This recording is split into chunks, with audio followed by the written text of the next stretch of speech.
Mas será que o mundo alguma vez já foi atacado por uma arma construída a partir de uma força da natureza? Julho de 1976. Apagões nos sistemas de comunicação do mundo todo ficaram sem explicação. Uma estranha frequência causou interferência em transmissões de rádio, televisão e telefone nos Estados Unidos. Jerry Smith é autor de um livro que trata das armas climáticas. Segundo ele, os cientistas norte-americanos descobriram que o sinal secreto vinha da então União Soviética, o auge da chamada Guerra Fria entre as duas maiores potências mundiais.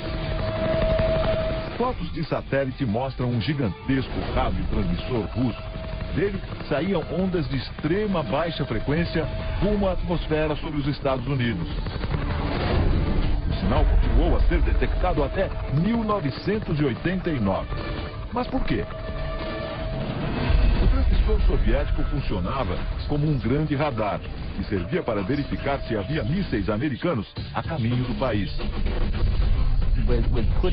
Mas alguns pesquisadores suspeitam que algo mais sinistro estava no ar. No início da década de 80, um relatório do Departamento de Defesa americano dizia que a máquina russa interferia no clima e que teria o poder de alterar o padrão dos ventos no mundo todo.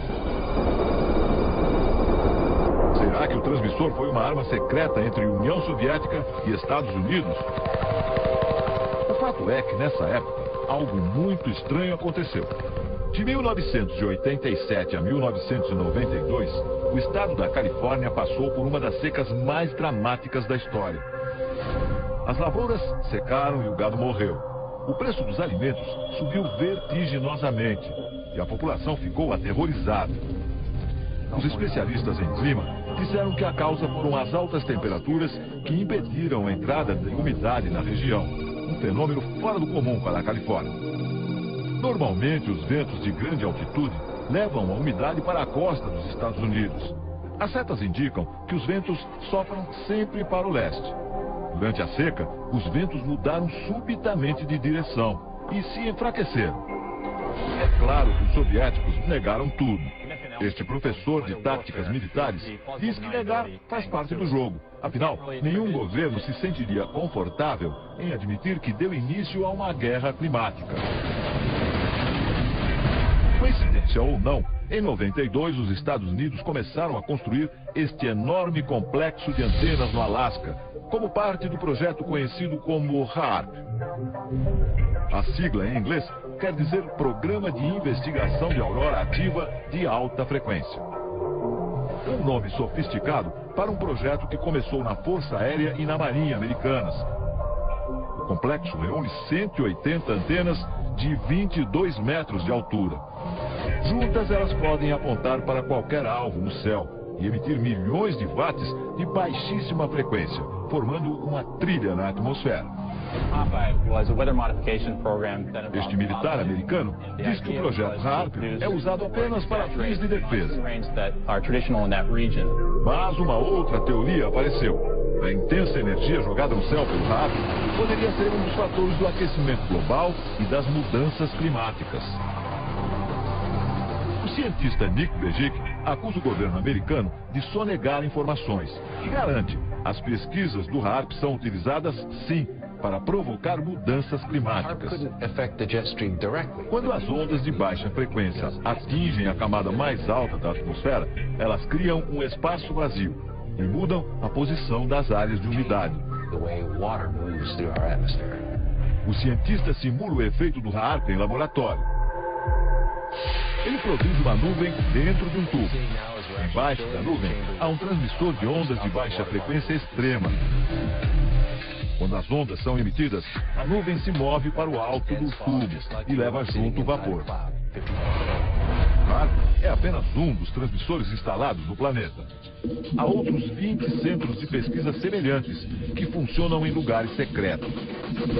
Para alguns cientistas, estes transmissores são capazes de alterar o clima em qualquer lugar do mundo. Mudam a direção dos ventos e provocam grandes tempestades ou secas. Até mesmo os furacões poderiam ser provocados. Não há como garantir totalmente que esses equipamentos são usados como arma climática. No entanto, alguns fatos levantam ainda mais suspeitas. Em dezembro de 2001, cientistas da NASA, a Agência Espacial Americana, fizeram uma descoberta. Eles concluíram que vários terremotos aconteceram depois de mudanças climáticas radicais. Será que o HAARP tem alguma ligação com as duas coisas? O Dr. Brooks pesquisa terremotos. Ele trabalhava numa empresa de petróleo e gás e utilizava as mesmas ondas de baixíssima frequência do HAARP para suas pesquisas numa região do Pacífico.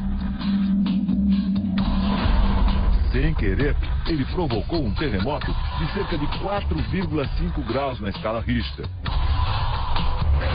O cientista mostra como o terremoto aconteceu nessa maquete do local. O alto-falante produz sons muito graves e faz o solo tremer. Uma rocha que está no alto da coluna se desloca e acontece o terremoto.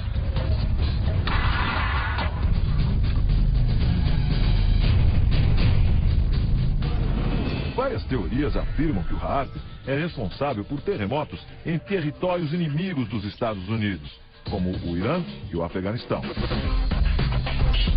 Alguns afirmam também que o HAARP está ligado a um estranho fenômeno que ocorre no céu. Nos últimos anos, estranhas formações de nuvens aparecem no céu do mundo e continuam aparecendo. Parecem apenas jatos de fumaça deixados por aviões, só que eles permanecem no céu por muito mais tempo. Às vezes por algumas horas, às vezes por dias, e formam nuvens artificiais. Nuvens que alguns pesquisadores chamam de rastros químicos. Chemtrails are deliberately sprayed by high-flying. William Thomas é autor de um livro sobre o assunto. A teoria dele é que esses rastros químicos são utilizados em conjunto com o HAARP.